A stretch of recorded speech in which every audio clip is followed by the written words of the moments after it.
Ahmedabad municipal કોર્પોરેશનની standing કમિટીની બેઠક યોજાઈ હતી, જેમાં 2500ની વસ્તી ધરાવતી ખેડા જિલ્લાની ગ્રામ પંચાયતે 80 લાખની વસ્તી ધરાવતી અમદાવાદ મહાનગરપાલિકાને નોટિસ આપી છે.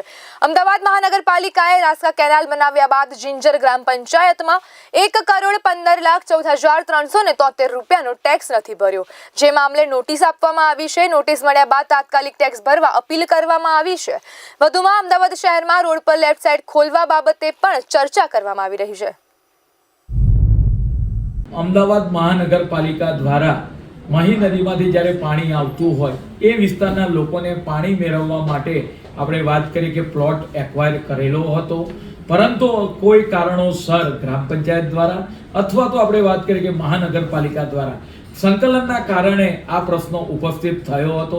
પરિણામે જિંજર ગ્રામ પંચાયત દ્વારા જે પણ આપણે વાત કરીએ કે વળતર પેટે જે ટેક્સ અમારે આપવાનો છે એ મહાનગરપાલિકા એને જરૂરથી એનું પેમેન્ટ કરશે. એને આજના સ્ટેન્ડિંગના કામની અંદર મંજૂરી પણ આપવામાં આવી છે. તે મહાનગરમાં ટ્રાફિકની સમસ્યા દિવસે દિવસે વધતી જાય છે. ત્યારે આપણે વાત કરીએ કે મોટા ભાગની જે ડ્રાફ્ટ ટીપી હોય, ફાઇનલ ટીપી હોય, એના જે રસ્તા ખોલવાના હોય એ તમામ રસ્તાઓ બધા ખોલવામાં આવે, મૂવેબલ બનાવવામાં આવે. તદુપરાંત આપણે વાત કરીએ કે લેફ્ટન જેટલા ખુલ્લા રાખવામાં આવે તો ટ્રાફિકની સમસ્યા હળવી થતી હોય છે.